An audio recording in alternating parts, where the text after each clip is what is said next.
Hi folks, it's Evo here from Thundermist Lure Company, and today what we've done a little hike down the Niagara Gorge. We're fishing the Niagara River down here at the Whirlpool in Niagara Falls, and today's target is carp. Now, carp fishing is extremely popular in Europe, and you know what? It's starting to gain popularity here in North America as well. You can tell we're in Niagara Falls. You got the helicopters circling above doing their tourist thing, but that's okay. We're going to keep fishing and enjoy the day regardless. Now, the setup for today, what I have set up with a sliding sinker here. I've tied on a swivel, and the reason for the swivel I'll explain in a minute. And then I have about 3 feet of line, and I've hooked up with a pile of corn. All we're going to be using today is strictly corn. You can use other baits for carp, but corn is very, very effective and works really well. Now, the reason for the swivel. These carp, they pull, they twist, they turn, they roll, and if you don't have that swivel on your line, your main line will get loaded with line twist. So that swivel is key, very important to have. The other thing to keep in mind when you're fishing for carp, take a handful of corn and just toss it out into the water and chum that water a bit. When those carp are out searching for food, they find your chum and eventually hook on and find your bait as well. Further, if you get an opportunity, folks, children love fishing. Typically they fish for panfish, sunfish, perch, etc. Take them out for carp. It's a great opportunity to catch big fish, have a major battle, have a lot of fun. Let's see what we can do. Actually, before we begin, today what I'm doing, I'm fishing with Claudio, who's on the camera right now, and Antonio. Antonio, as you may or may not know, he is the author of our Boatless Angler series on our Thundermist Fishing Tips website. And Antonio, we were talking a little bit before we cast our lines out with corn. Now, we're using corn for carp, but fishing here in the Niagara River, we have the opportunity to catch other fish as well. Now, what other fish will bite on corn? Well, my experience down here, we've caught salmon, rainbow trout, brown trout, lake trout, and even muskie on corn. You caught muskie on corn? Muskie on corn. Now, I've also heard Claudio catching sturgeon on corn. Yeah, he's caught a few on corn. Now, let me ask you this, Antonio. Why would such a big fish, let's say like a muskie, why would they hit a little piece of corn when they're usually after big baits?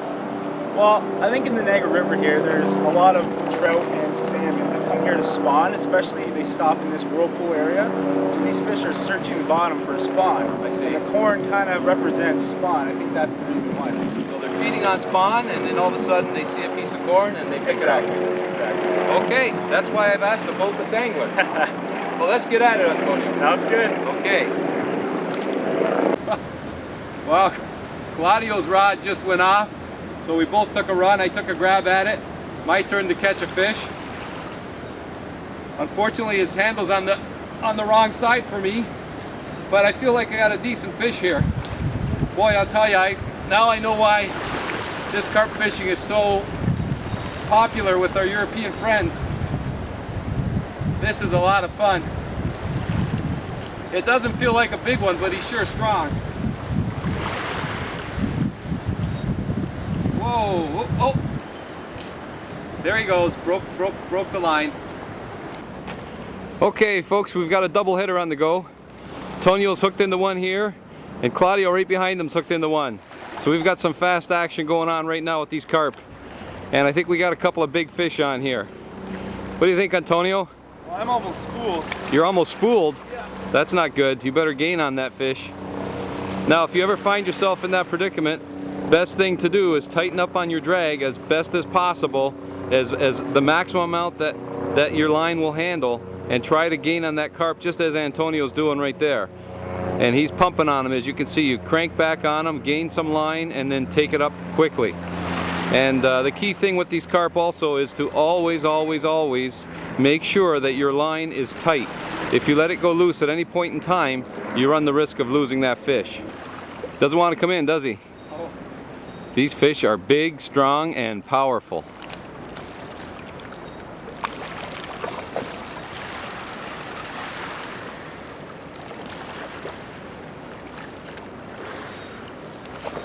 He just does not want to come in.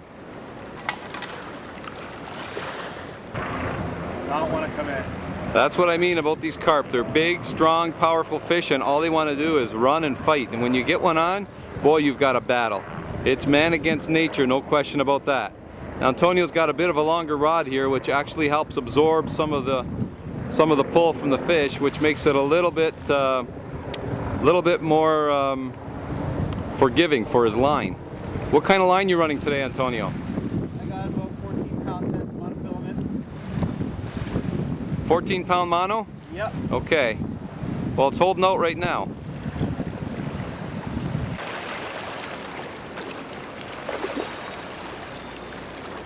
How you making out, Antonio? Well, I got mine close to shore and going for another run. He's going for another run, is he? Okay. Claudio's just about ready to land his, if he can. He's got a decent one on.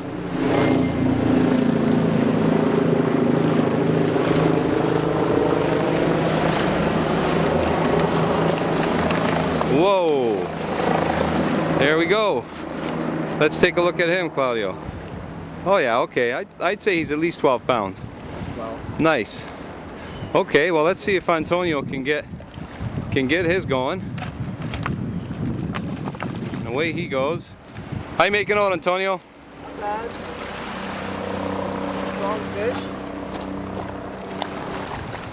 You're finally gaining on him, Antonio. No, this is the tricky part.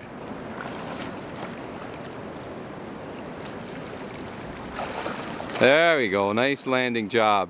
Not quite as big as Claudio's, so you're gonna have to do better than that, Antonio. Strong fish though. Let's take a look at him. Oh, that's a nice carp. Yep. Again, not quite as big as your as Claudio's, but we'll keep trying. They're all fun, aren't they? Big or small. They all pull hard, they all make for great fun.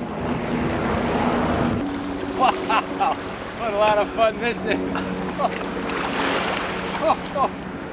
We got this one on Antonio's line. At least he's got the handle on the right side here. Not really. This feels like a decent fish.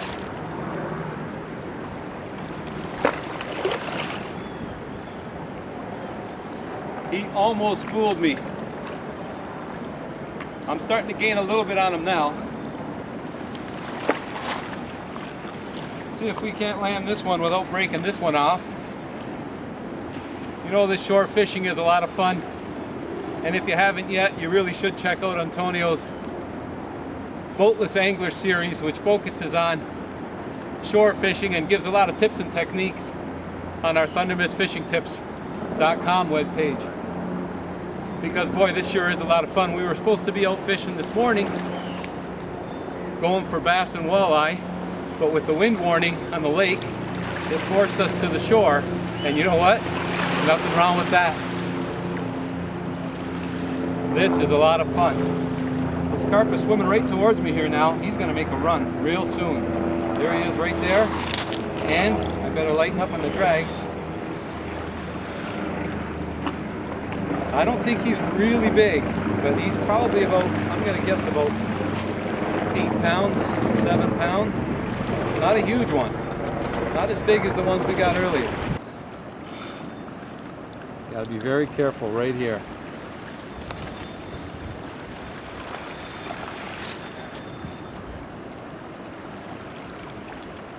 Now if you notice that water got some foam on it, that's not pollution.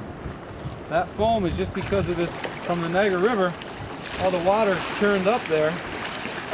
There we go. It churns up the water and it brings in that foam like,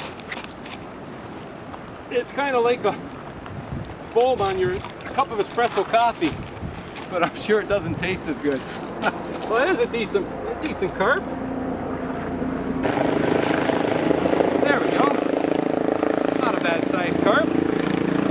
Where else can you catch fish like this and have a lot of fun? I'm going to say he's about 6-7 pounds.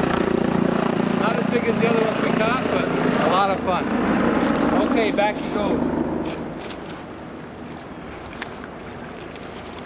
And away he goes to fight another day. That's a lot of fun. A lot of fun. Let's get back at him, Antonio. Hi folks, it's Ivo here from Thundermist Lure Company. Today I'm fishing with Paul and Claudio. Claudio's on the camera. And we tried to get out this morning, eh Paul, for walleye? Yeah, just too rough. We couldn't get out. The winds were strong and we just couldn't make it out, but you know what? Our day's not over yet. We just changed gears and now what we're going to do, we're going to target carp. And Paul's never been carp fishing. No, never have. This is the first time I've targeted carp, so we're looking to have some fun today. So we're down here at the Niagara Gorge and I'm going to show you the setup, what we're doing here today. And quite simply, we basically have tied a swivel onto our line there, and we put a sinker above the swivel, and we've left the sinker sliding. And I'll explain to you why we've done that. Then we have about a 3-foot leader to our hook. And on our hook, we've loaded it up with corn. And today we're using frozen corn, which seems to be a little bit bigger kernels, and it holds on to your hooks better.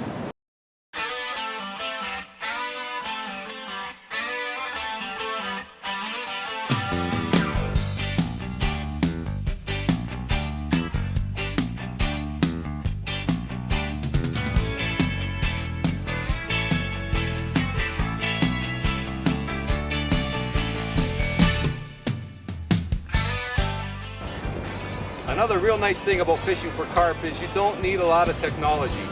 A simple rod and reel, a little bit of corn, and you're good to go. The only thing I would suggest, however, is your reel should be a little bit bigger, have a lot of line capacity because these carp make big long runs. And if you have a decent drag system, that's important also.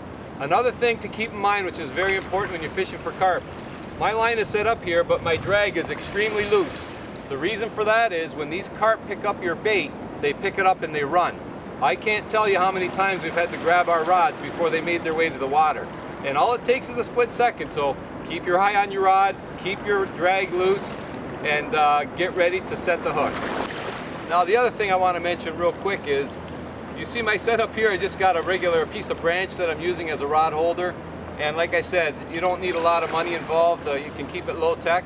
But on the flip side, if you want, there's all kinds of proper setups that you could buy at your local taco shop that will rig you up properly. And one other thing to mention, when you saw I had one hook set up on my rig here with the piece of corn, the reason I don't use 2 hooks is because when I'm fighting that fish and he's swimming all about, if I have a second hook, that second hook has a real good chance to get hung up on some rocks or some underground cover. So most importantly, fish with one hook. That way it's you against the fish and you got a much better chance of landing that fish.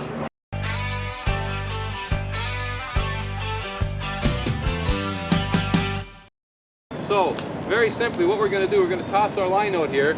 But before we do that, got a little bit of corn. What you want to do is you want to chum the area a bit. So just toss some corn out there.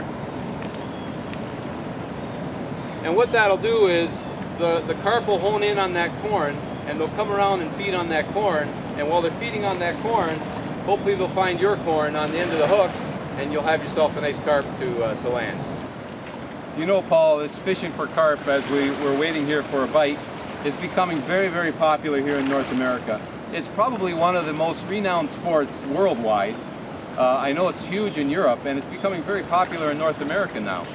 And I think it's because you have the opportunity to catch a big, strong fish. Right. And that excitement is really catching on here in North America. Well, I'm looking forward to it. I've never done it. Like I said, I've never done it, never targeted carp. Caught a lot of big fish, but never a big carp. And from what you've said, we're going to have some fun today. Well, you know, and the other thing is you don't need a lot of money. A very simple setup. I mean, you can, like any other sport, you can buy all the high-tech equipment. But today what we're doing is very, very simple. We just have a rod and reel setup, nothing fancy as far as a rod holder goes. And you know, the other thing with this carp fishing, it's very stress-free and relaxing. You could have a lawn chair here and relax and watch your rod. Oh yeah. See, these carp are feeding on the bottom. We got our corn lying there right on the bottom. And yeah, it's actually a channel cat. Get the net. Get the net. You have a net? Take this. Oh, you know what? It's okay. He's here. Those are nice, guys. There you go. How's that for a channel cat? Beautiful. 4.5 pounds anyhow. Well, Carp, It's a start, eh, Paul? yeah, it is. We're Not not what we're after, but it's a start. We're not expecting catfish, we're expecting carp, but like I said, you never know. And you never know. Muskie, sturgeon, we'll keep at it and see what else we can hook into.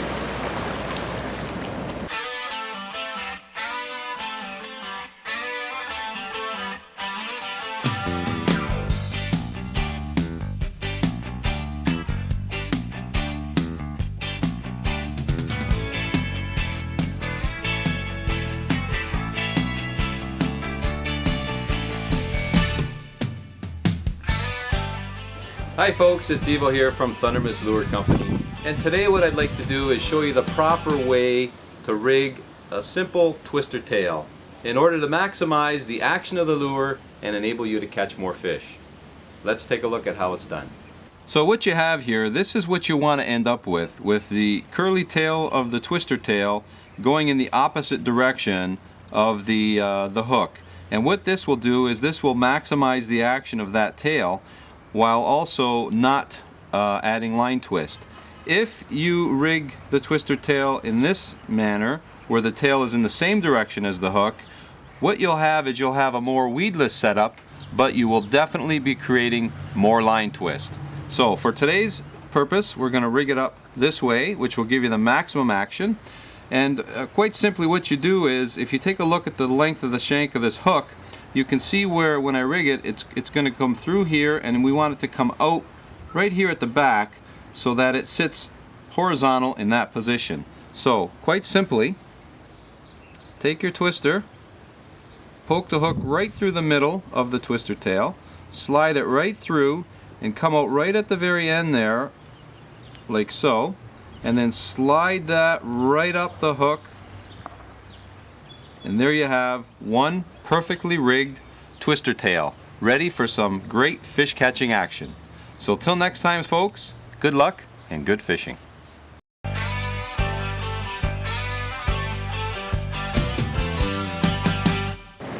Here we go, that rod just started going. Paul's grabbed it and picked it up quick, and he's working on his first carp here right now. He already made a run away out there. And again, the reason we chummed that area with corn, those carp are feeding on the bottom. And they're typically feeding on, you know, snails and bugs and clams and crayfish and even minnows. And they're on the bottom feeding. And when we put that corn down there, they sense the corn, they come around, they start feeding on the corn, and then eventually they find your hook. And what this carp did, we didn't get it on camera, but the rod was just bouncing and going like so. Paul ran over, grabbed the rod, and set the hook, and now he's got a battle on his hands.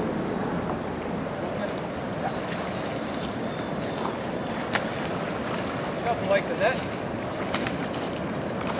There we go. There we go. That's a nice carp, Paul. Good picture. Okay. Very nice. All right. Okay, let's let him go. Well, Paul, what do you think?